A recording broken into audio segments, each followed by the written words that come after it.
You have an opportunity every day with every person you encounter to hurt or help them. And that is specifically true, I feel like, in dentistry. Welcome to Dental Hygiene Development. We invite you to listen along as we discuss everything dental hygiene, from personal and professional development. My name's Autumn. And I'm Paige, and we're just two best friends discussing what we love to do. Grab your favorite Diet Coke, Diet Dr. Pepper, maybe a glass of wine, and join us as we discuss anything dental hygiene. Hey guys, welcome back to Dental Hygiene Development. We're glad to see you back. I can't believe it's already April. Oh my gosh, I know. Oh my goodness, it's like Easter, like all this stuff just happened so fast. Like I feel like it was just January. Absolutely, me too. Well, you have like a reason. You have a kid now. Yeah. Like your life is kind of crazy, That's so you right. have a reason to feel like Pop you that don't know. baby out, and life's like whoosh. Where'd it go? Oh my god, I know, right? Isn't Yeah. that crazy? I can't even believe it. I don't even know what episode we're on anymore. I don't either. I've lost count, which I feel like is a cool thing. I know, because it's a cool we've thing. done a bunch. Woo! Yeah. All right. Well, we are so glad that y'all are back with us today. I know last time we talked a lot about Enneagram, so it was kind of a deep dive into how we're learning we're growing personally and how we're using it to work in our profession. And today we're going to talk about something that's a little bit different, but it's kind of in the same vein. Yeah. And I know you've heard us speak about it before, definitely me before. Yeah, we brought it up. Yeah. We're talking about the temperaments. It was originally brought to me. I had no idea about it. It was brought to me by my small group, and we did like a 4 or 5 week study on it. Yeah. And we were like, Chad and I were both like, wow, that's pretty awesome. It's kind of like the Enneagram. It helps you to personally and professionally grow, because if you know more about insightful. We're all about, if you know more about yourself, then it makes it easier for you to communicate with other people. And this is kind of what this is all about. Like Absolutely. temperaments is all about how you communicate with other people, how they communicate with you, and how you need to communicate with one another, and able to, how we're wired and how it all works. Yeah. Well, I think too, like we'll be talking about we talked about the Enneagrams. We're going to be talking about temperaments, and we have been discussing how you can use it personally and professionally, as far as within your kind of coworker setting, with your bosses and the people you're working with. Mm-hmm. But also in a few of the podcasts ahead, we're going to actually take all of this information we've talked about in the last few, and then also help you apply it in a more patient-based setting. So we are building you up to give you more information moving ahead. So hang with us. This one's going to be really exciting as well, as we kind of dive into this. Yeah. I would suggest that if you're really into these kind of things, we always give you some resources that you can look into. Yeah. I have this one is actually for you. Of course, we're going to link it. This is the workbook for the temperaments by Kathleen Edelman. It's called I Said This, You Heard That. It breaks it down a lot. As you can see, I have it marked here, so we're going to use it very specifically. But not only does she have the workbook, which you can get on Amazon for like $15. Yeah. But you can download the free app. It's called the same thing. I Said This, You Heard That. And it's her working with 4 different people, because there's 4 different temperaments. So we're kind of jumping ahead.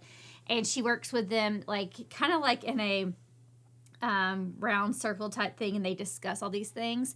And you can watch all the videos. It's free. So you don't have to have the workbook to even watch the videos.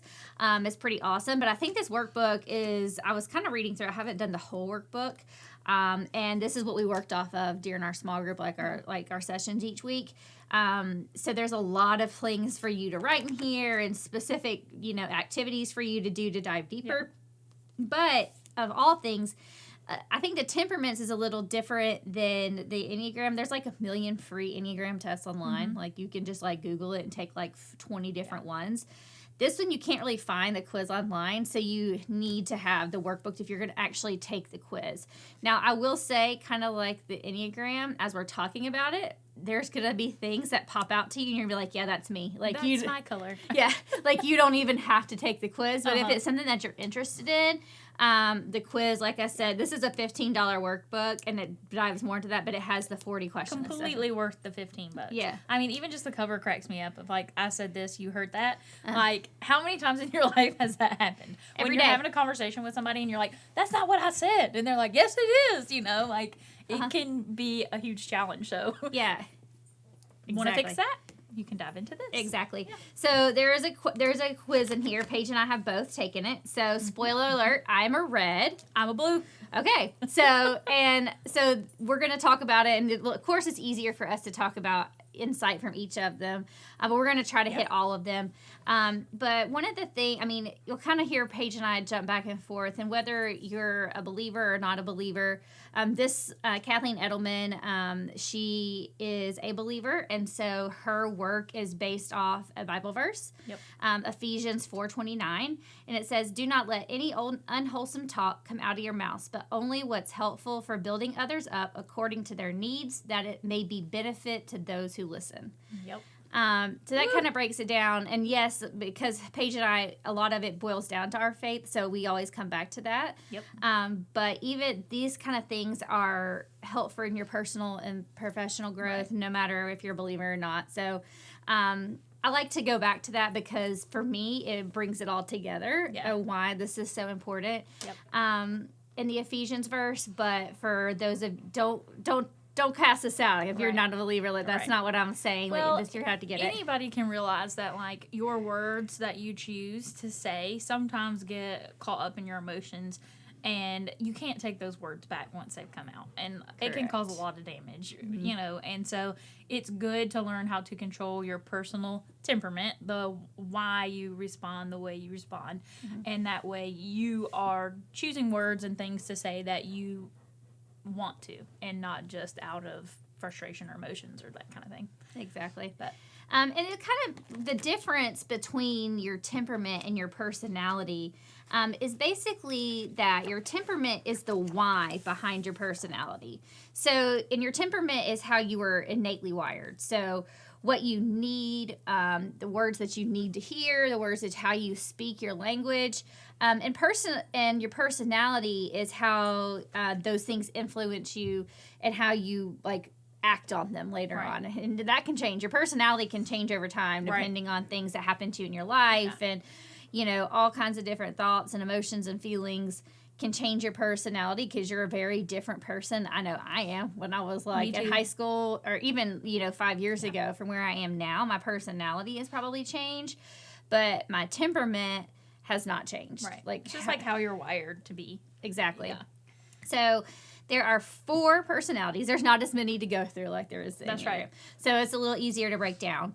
So I'll start with the cholerics. So they have different, red or cholerics. We speak the language of power and control.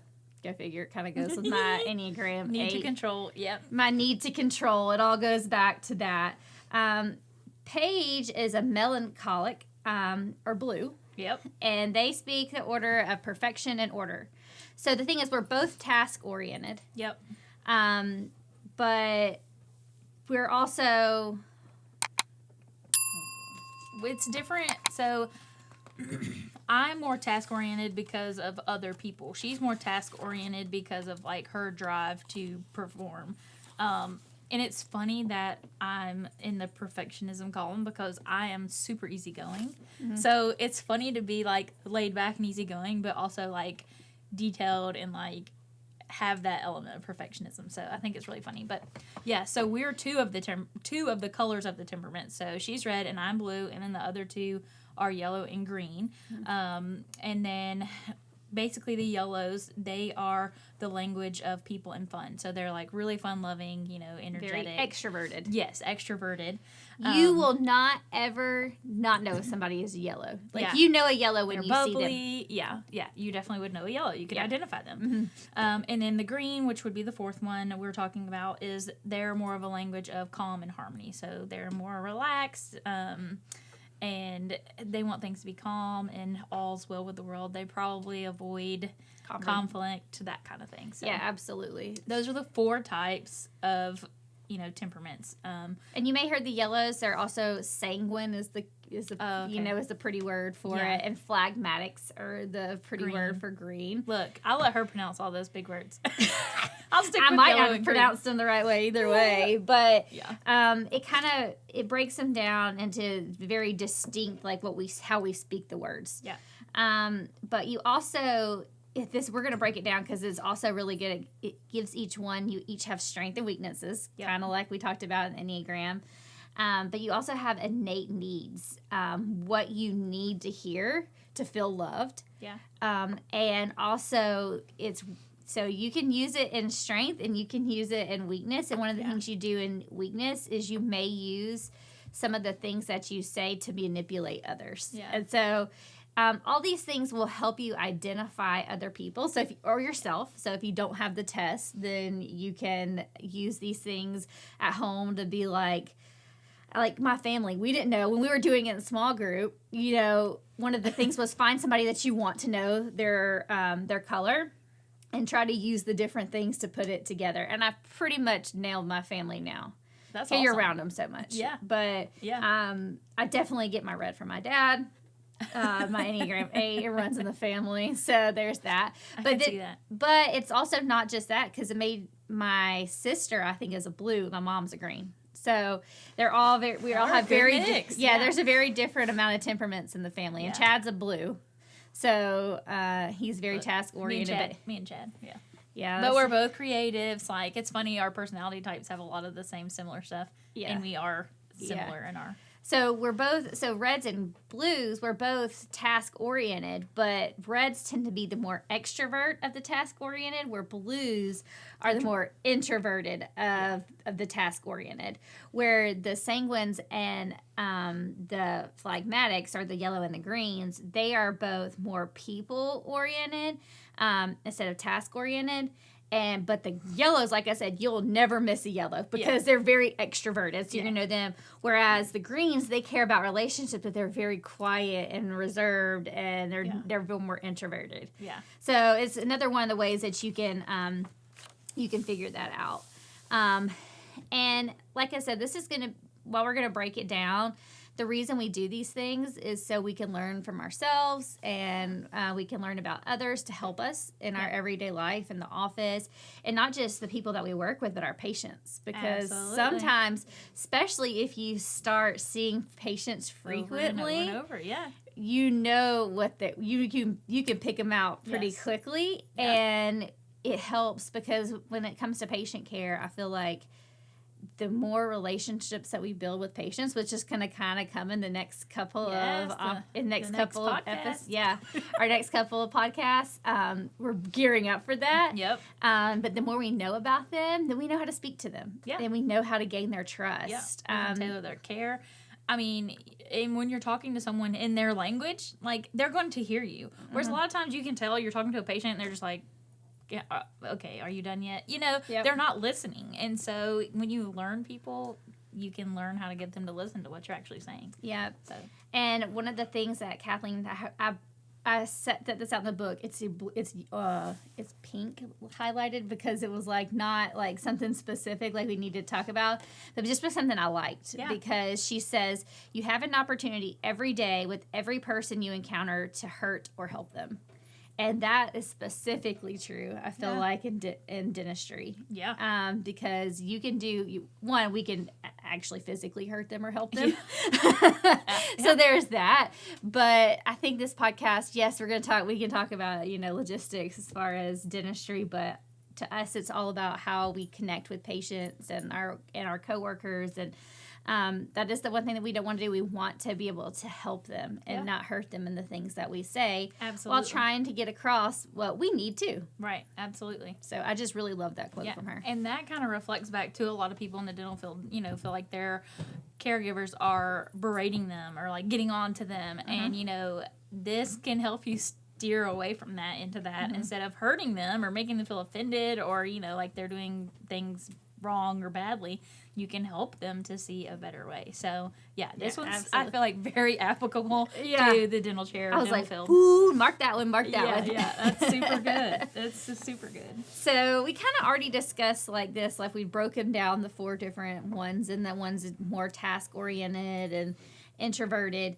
So I think that's the very easiest way you can identify either yourself. Like, first ask, am I extroverted or introverted? Yep.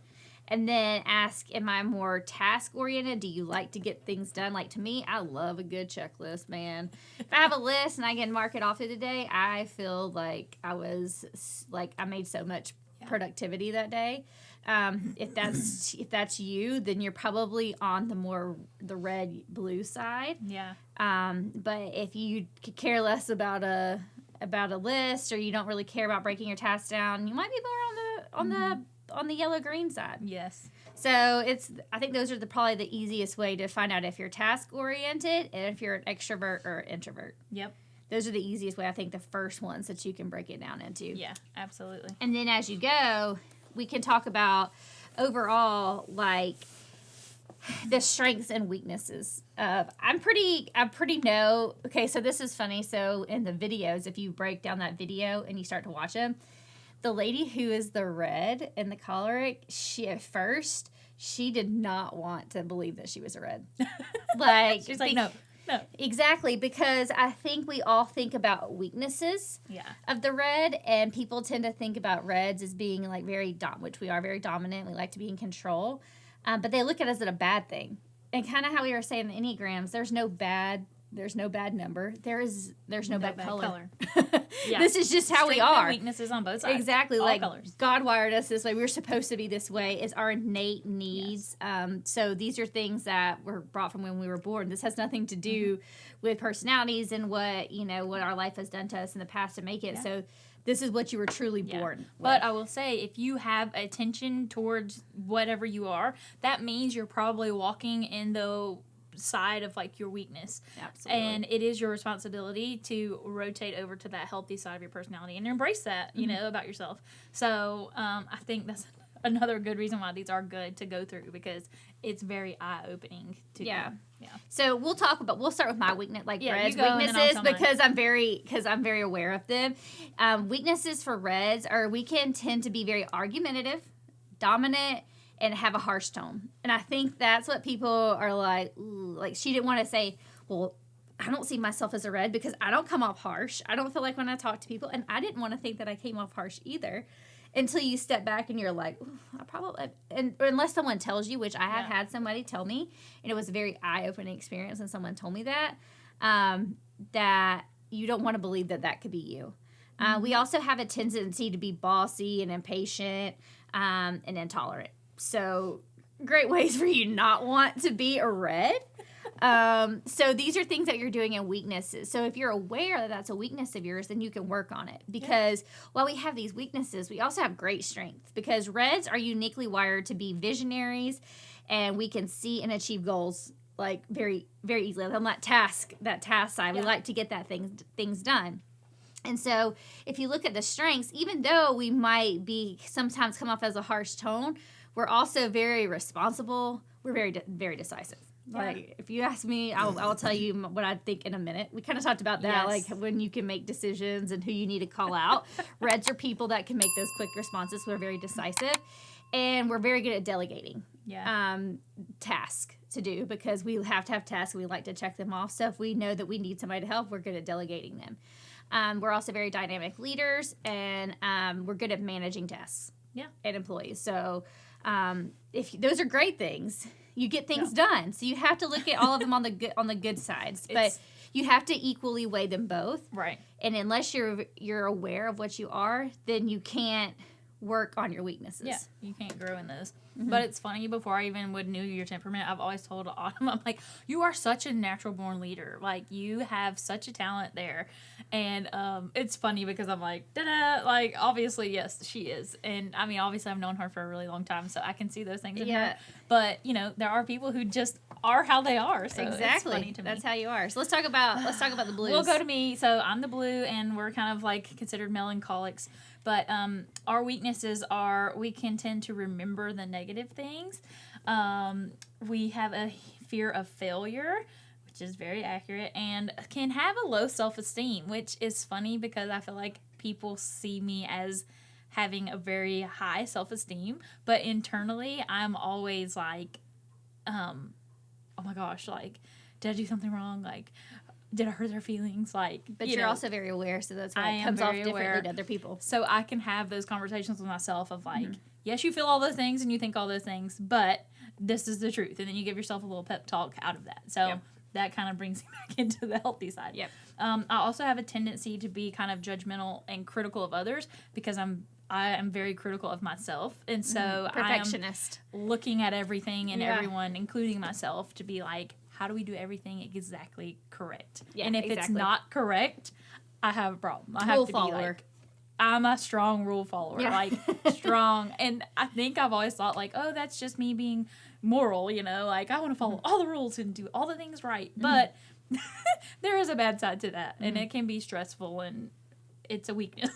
So you have to use it to your strengths in a healthy way. But we do have really deep strengths, which are I am both analytical, but I'm also very creative. Like I have a very creative mind. Thank goodness, because that is not me, and we need both minds when we're working on DHD. It's funny, if you look through our titles, you can probably pinpoint who came up with what. We always laugh. We're like, yep, you came up with that one, and I picked this one. Yeah. So it's fun to see. I'm also a detailed perfectionist, so I'm paying attention to smaller details and things, which is a positive. Orderly, compassionate, and often artistic or musical. And it's funny because I'm judgmental and critical, but I am super compassionate. Like, I care for people so hard, and it's funny to be those things, like a mix of those things of like, I am critical and judgmental, but I would go out of my way. I would move heaven and earth for a stranger to like do something to help them, or, you know, make their life better, or to help them do something correctly. I'm not doing it in a malicious way. Like, it's more of a I care for you and I want you to do things right. Yeah.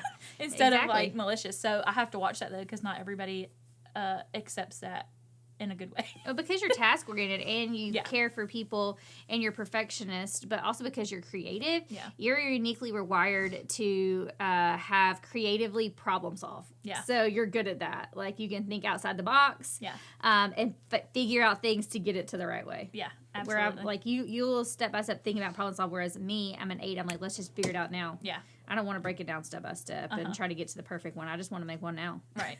Yeah. Yeah.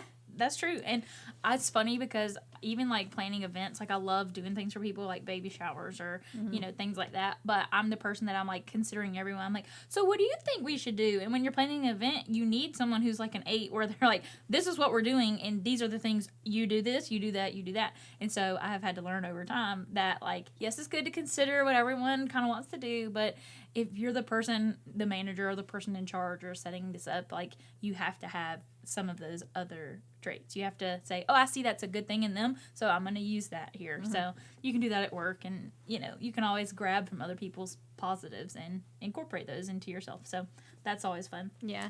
I sometimes wish I was a yellow. Yeah.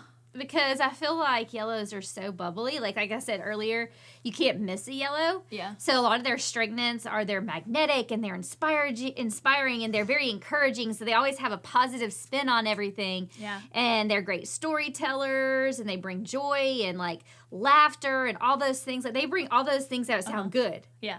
Like you're like, man, everybody wants to be a yellow. Like that's what you inspire to be. But even though those yellows have really like energetic things, it can be a weakness because they can exaggerate and speak loudly, and people get like offended by that.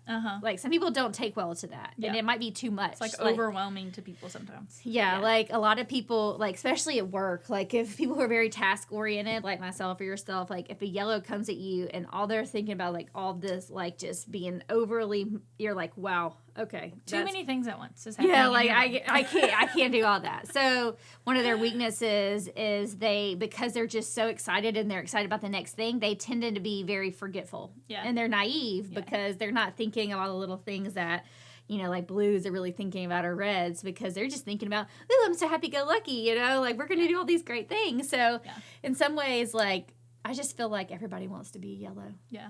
I think a lot of people perceive me as yellow.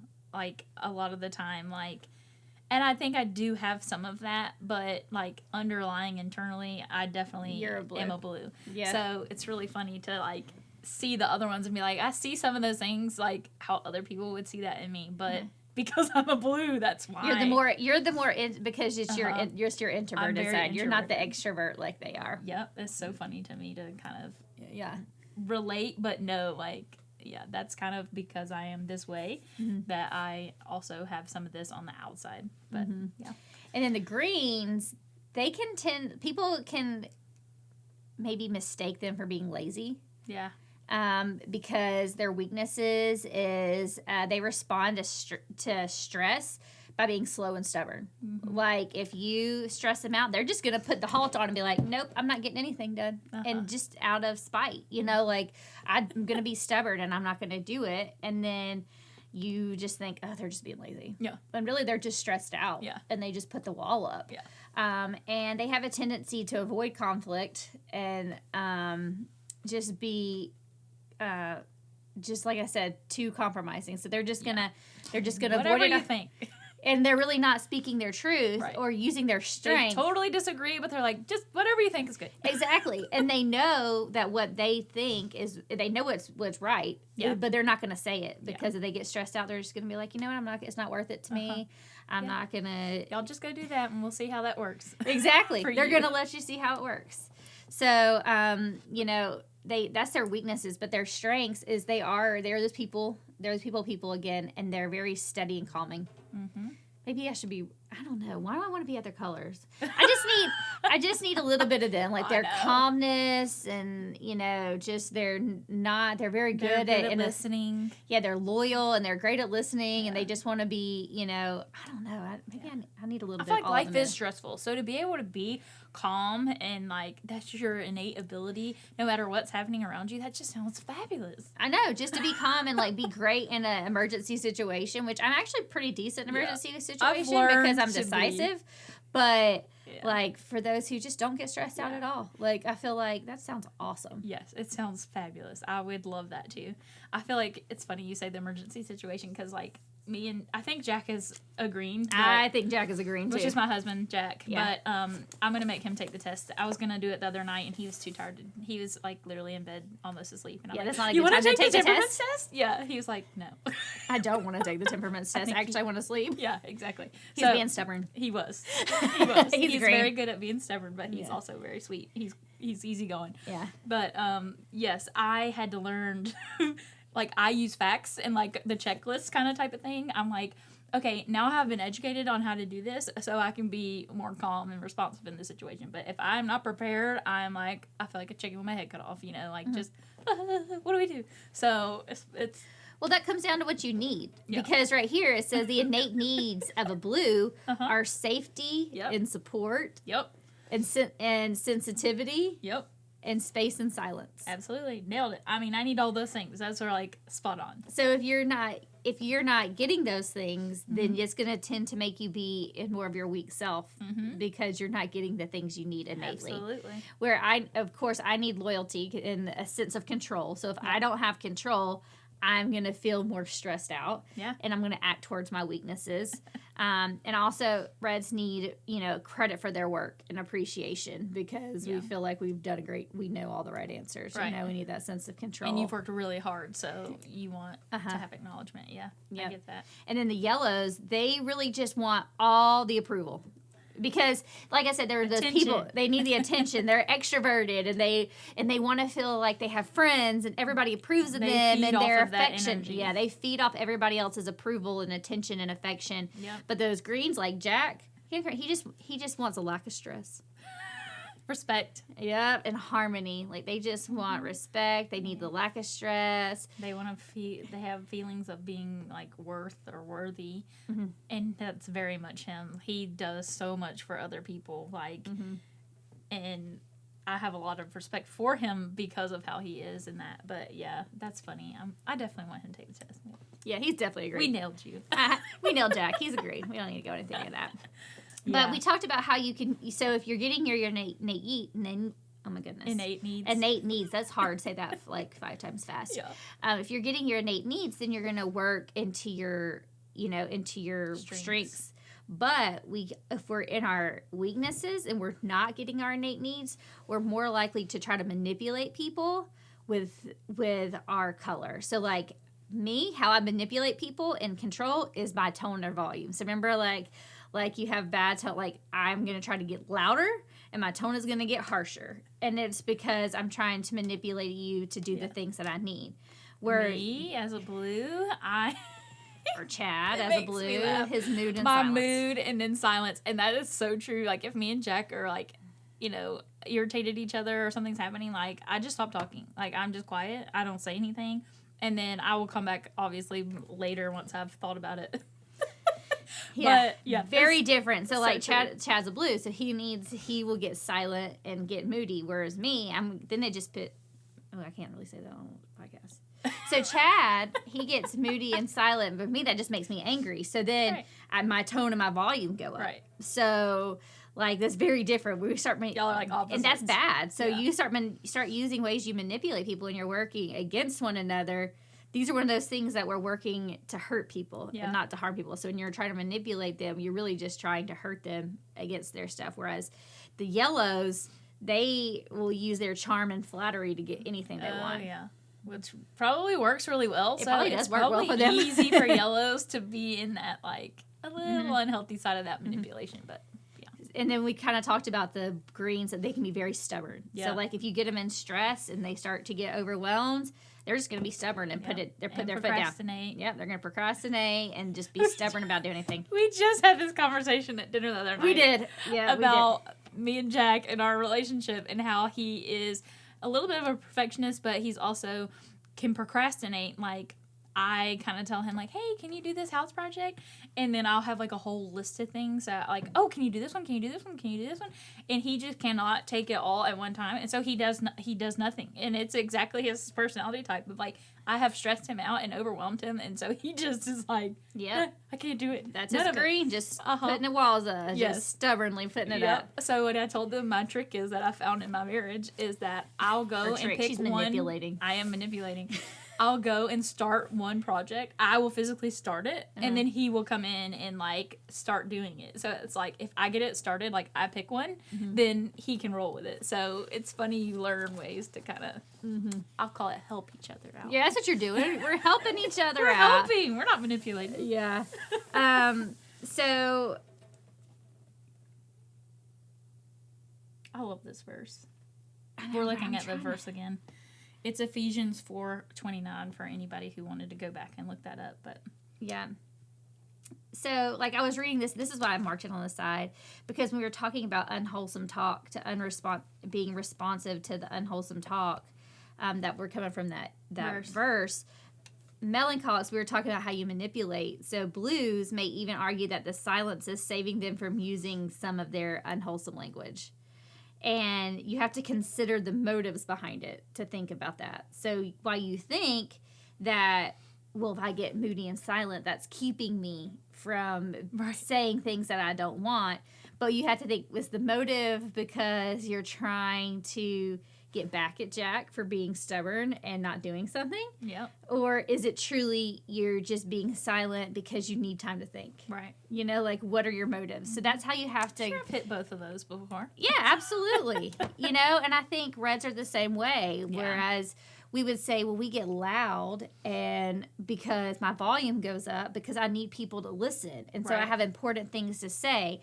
But is it true? Were they really not listening when you were talking at a lower voice, or were they really not listening and you needed to talk louder? So it has to do with situational. It's situational, the intentions behind it. Mm-hmm. And so I think that's where this verse that we were talking about, like Kathleen brought up, the Ephesians 4:29. That's where it takes you back to it to think about, you know, where are you coming from with all these things? Yeah. And I know this was like, there's so many things. Like, this workbook is like full of things that you can dive into. And if you are a faith-based person, there's verses that you can lean into to help you think through things more than just this verse. There's like other verses that like are helpful. There is also just like different things you can work through and finding people's temperaments that you work with. There's so many things. I would highly suggest getting this workbook, because there's nothing that we can talk to you about in this podcast. We can't talk to you about everything. Right. And I think that maybe the temperaments are a little bit easier to pinpoint in other people versus your Enneagram. Your Enneagram is like a little bit longer of testing. And so I think you could identify people's colors easier in their temperament than an Enneagram to kind of help you, you know, start off identifying someone. But I mean, we kind of did introduce you to this today, but we're going to tie it back into how to use it in the future podcast. So with that being said, make sure you subscribe and like and so you know you're getting, you know when we're bringing new ones out. We also have the email list that you can get on for other things that we're doing with our continuing education courses and that kind of stuff. But we really are, in the last few podcasts that we've done and the ones coming forward, they all tie into each other. So we really do want people to be engaged and continuing to grow with us and learn through those things. So if you will, stay tuned. We have more coming. Dive into this, and maybe next podcast you'll be right on track with us and you'll be able to continue growing in these things. So absolutely. And if you ever have any questions for us about things that we used, or we will definitely link all these things that we talk about and the resources on in the comment section and on our YouTube channel and even on our Facebook channels if you need them. But if you ever have any questions about anything, obviously reach out to us. We want to help you grow because right now we're using this to grow personally. But like she was saying, in the future sessions, we're going to tie this into hygiene and professionally working with our patients. And so it's all going to come together for one big thing. And our purpose in that is we strongly believe that you can't start to... You have to grow first. You have to be healthy in yourself before you can start applying it to other people, or you want to be. So before you can start applying it at work to like your coworkers and your patients and stuff, you've got to be sound and sturdy and strong in these things. So that's why we're kind of bringing it up, teaching you the intro of it, learning personally how you can use it, and then next ones we're going to go into more professional uses. So we're excited about that. We are excited. So follow us. Like she said, subscribe so you know when the next one hits. That's right. You get your little notification. And we will see you guys back on the 15th. Absolutely. Bye.